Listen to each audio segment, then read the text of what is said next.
parti les gars, putain je suis trop content. Depuis la dernière vidéo, j'ai dit que j'allais changer mon pneu.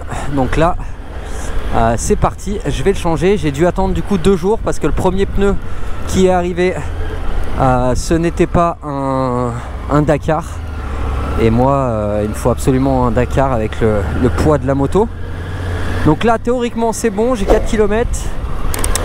On va le changer enfin. J'ai mon nouveau masque aussi, je sais pas si vous voyez. Super sympa, mon ancien là, il est en train de se désintégrer. Donc voilà, jolie petite église. Thessaloniki, c'est sympa, tu vois que c'est une ville grecque avec quand même pas mal d'histoire, je pense. Surtout dans les villes grecques en fait, avec l'histoire gréco-romaine. Il y a des petits vestiges. Je suis allé me balader, bon j'avais pas pris la GoPro, j'avais rien pris, juste allé me balader, acheter des écouteurs et tout.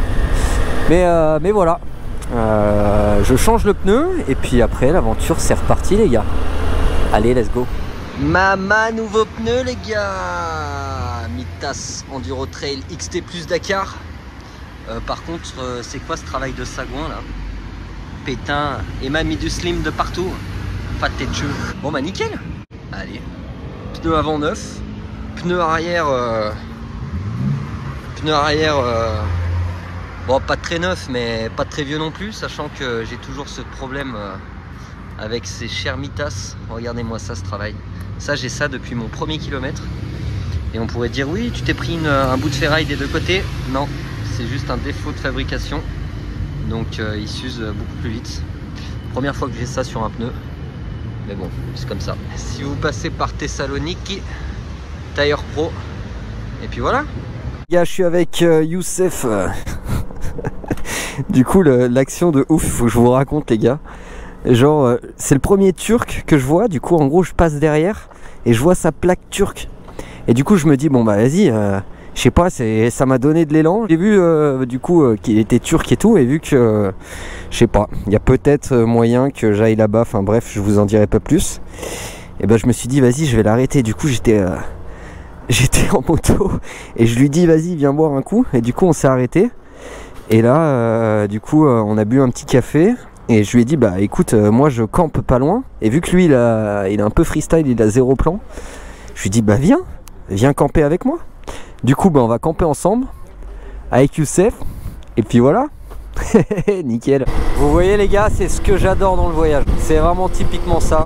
C'est que tu t'en bats les couilles de ta couleur, tu t'en bats les couilles du prix de ta moto, de ton équipement, de tout ce que tu veux. Tu t'en fous de ce que tu fais.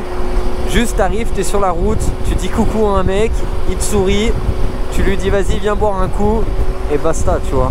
Genre bon après peut-être moi je suis aussi peut-être un petit peu extravagant. Donc moi je m'en branle, tu vois. Peut-être il m'a pris pour un fou, genre en mode qu'est-ce qu'il veut lui. Mais c'est comme ça que t'es jamais tout seul, tu vois. Et c'est ce que j'adore dans le voyage. Vraiment genre moi je m'en fous complet en fait. J'ai pas peur d'aller vers les autres et je pense que la base du voyage, si tu veux vraiment découvrir d'autres cultures, si tu veux vraiment découvrir d'autres personnes, faut aller vers les gens les gars.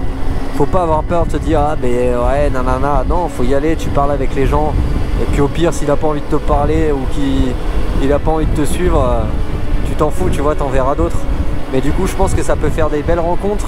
Là on est allé boire le café et tout, il m'a dit mais mec viens et tout, il a pris mes coordonnées. Ce qui est marrant c'est que c'est un docteur chirurgien des yeux. Alors quand tu le vois comme ça, bah tu sais il paye pas de mille, il est là, on est tous pareils, tu vois, on est en moto, on profite. Et c'est ce que j'adore, tu peux mélanger toute classe sociale, tout milieu. Il n'y a pas de religion, il n'y a pas d'argent, il n'y a rien de tout ça, tu vois. Donc voilà, c'était un petit peu le discours un petit peu voilà, moralisateur pour vous dire les gars, foncez en voyage. De toute façon si vous suivez ma chaîne c'est que vous aimez le voyage, clairement hein. Donc putain, foncez en voyage. N'ayez pas peur de vous ouvrir aux gens, de parler aux gens. Et puis vous serez enfin la vie elle vous le rendra. Moi je crois énormément au karma. Et voilà, si t'as un bon mood, si t'as une bonne philosophie, t'attires les bonnes choses. Et c'est comme ça qu'on kiffe la vie, quoi. Allez, on se retrouve au bivouac là. Regardez le spot. C'est pas mal là. Alors là, je suis actuellement dans les 3 pattes de la Grèce. Je vous montre juste là où je suis. Donc voilà, là c'est petite journée un petit peu off du TET. On va découvrir un petit peu cette péninsule là qui est quand même assez grande. J'aurais vraiment pas pensé que c'était aussi grand. Et je pense que ça va faire bien 200 bornes la journée. Et puis voilà, la route elle est quand même très très belle. Vous verrez les paysages franchement magnifiques. L'eau elle est bien turquoise. Et puis voilà, c'est ultra boisé. Là il y a la première péninsule, on est sur la deuxième et il y a une troisième péninsule sur le côté. On profite un petit peu de cette jolie route en Grèce, des fois ça fait du bien. Bon, nous on arrive de là-bas, on a fait ça, c'était assez défoncé. Là on allait partir dans cette grosse montée. Je suis allé voir, bon moi je l'aurais fait hein, clairement. Avec les bons pneus et tout, c'est quand même assez accessible. Mais notre ami Youssef ne le sent pas trop. Il a des STR en pneus. Et c'est vrai qu'il glisse un peu. Et puis ça fait que 8 mois qu'il fait de la moto, qu'il a le permis.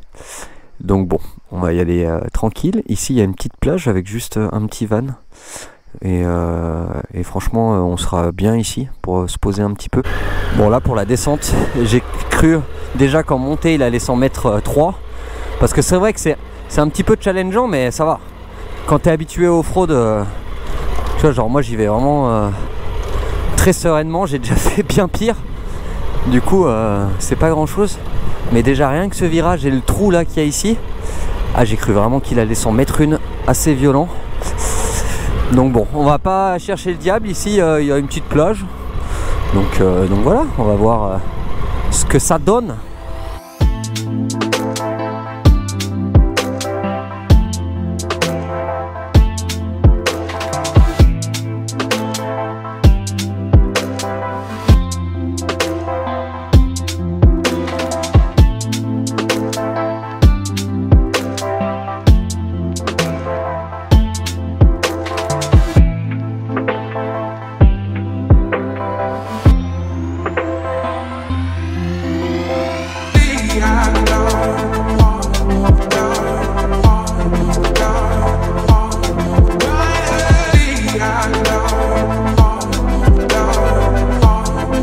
Allez, c'est parti, on s'est baigné là.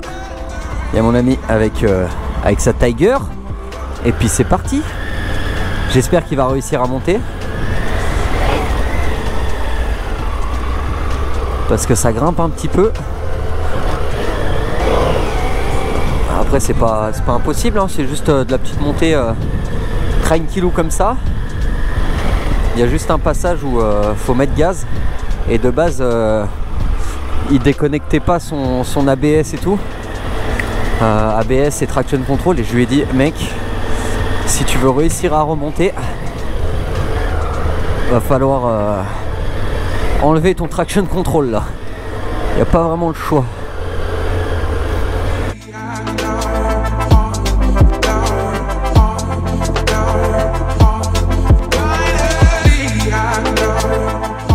Alors là c'est la partie où ça grimpe, quand même pas mal de cailloux, filet de gaz. J'espère vraiment qu'il va y arriver. Parce que là ça grimpe quand même assez fort. Mais ça le fait. Sachant que là, il y a un gros virage. Mais c'est vrai qu'au début, avant ce voyage, bon je l'aurais fait ça, mais j'aurais pu être un petit peu sous pression, parce que ça grimpe fort. Maintenant c'est de la banalité. Et ça c'est cool. A few moments later. Je vais aller voir parce que ça fait 5 minutes qu'il est pas là. Bon, bah il m'a appelé. Du coup je pense qu'il s'en est mis une. J'espère pas qu'il s'est juste mis dans le fossé. Attends, mais c'est pas possible ça. Il a pas pu se boiter avant. Je crois qu'il s'est boité bien plus bas. Oh fait chier, je dois remonter tout ça. Ah c'est le risque hein, quand tu quand tu voyages à plusieurs, dans tous les cas, tu dois aider. Bon après je lui ai bien dit de faire attention et je lui avais dit de voilà, si tu le sens pas, je prends ta moto et puis je peux faire ça pour toi quoi. Juste en espérant qu'il a rien. Terrible. Allez, c'est reparti. Du coup on redescend. J'espère juste pas qu'il est tombé dans un fossé. Sinon ça va être la merde. Il est pas dans le trou là. Donc ça va. J'ai bien mis une. Je lui ai monté sa moto. Youssef, are you good? Good. Sure? I am good. Motor minimal drop. But you lose the front? You lose the front? Putain, sa moto est déjà dans un état de tuer. Acheter une T7. Yeah, minimal. Minimal. No problem. Okay. After, I will drive for you. No. I am. Sure? Et du coup, là, je le laisse passer devant. Je suis sûr qu'il se boite pas. Mais c'est vrai que quand t'as pas beaucoup d'expérience, ce genre de chemin, ça peut être un petit peu compliqué. Donc voilà, je vais rester derrière lui. Et puis on verra bien. Le temps qu'il a rien, c'est le plus important. Bon, j'ai un peu peur pour la suite là. A few moments later. Allez, j'espère qu'il s'est pas boité parce que si je dois m'arrêter en montée, c'est pas top. Surtout pas de voiture. Ah, bon bah il est tombé. Bon, je vais avancer. Wait. Ok, bon. Ça va, c'est qu'il s'est pas boité trop loin. What's up? What's up, my friend? Good, bro. Are you okay? I don't see you. Look. Bon, du coup, je lui ai monté sa petite T7. Ça monte, franchement, sa T7, bon, elle est chargée de ouf, mais ça monte vraiment bien. Ouais, bon, ça va. C'est rien. Go, go, go, go! Hihihi!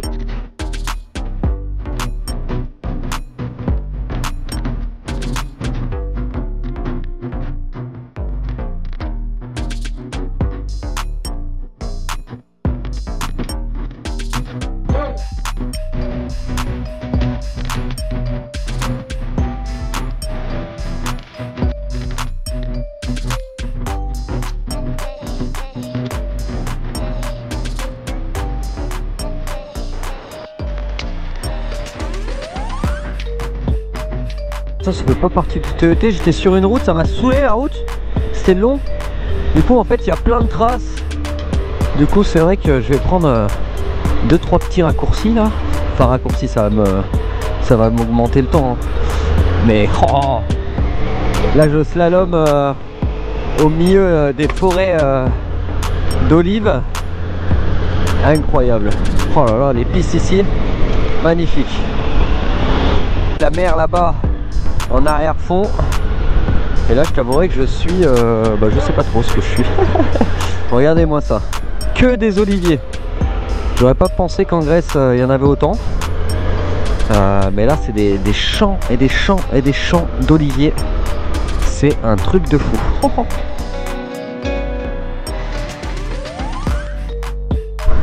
Allez, c'est reparti les gars, sur la tête. Alors ça fait du bien parce que hier je vais taper pas mal de routes et là on est vraiment au bord de la mer, un chemin au bord de la mer, très joli. Le seul problème c'est que selon les estimations de ma moto il me reste 2 km d'autonomie et la prochaine pompe est à 24 km. Donc je sais que la Tiger prévoit large, très large même, donc là ça va être le test. Quand ça, là il reste 2 km d'autonomie, ouais. À chaque fois il reste pas beaucoup de kilomètres d'autonomie et je remets que 16 litres au lieu de 21. Donc théoriquement, d'après mes calculs, J'ai allez 3 litres facile, 3-4 litres facile pour continuer. Donc bon, on verra mes estimations. Là, petit chemin, ça fait du bien là, bon matin, tranquille. Ça grimpe un peu. Mais on est pas mal. Hop. Ah, 1 km d'autonomie. Nickel. Ah, magnifique hein. Cette petite portion bord de mer là. Très jolie.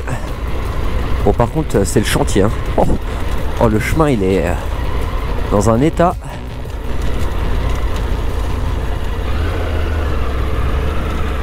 Hop là. Bon bah c'est officiel, je suis à 0 km d'autonomie. On va voir combien je fais en plus. Mais c'est vrai que ça te met un petit stress, on va pas se mentir. Surtout que j'avais pas prévu dans mes calculs de l'off-road maintenant. Mais bon, on verra bien, hein. Pire je tombe en panne, bah j'essaierai de trouver une âme charitable pour me donner un coup de main. A few moments later. Gars, je suis arrivé à la pompe. Je suis arrivé à la pompe. Là on peut voir 0 km juste ici. Et bah comme quoi on peut faire... Bon après j'ai peut-être un problème de jauge, parce que c'est pas normal. Hi. Possible full of 95? Normal benzine full. Yeah, full. Oh là là. Incroyable. Oh, oh la claque.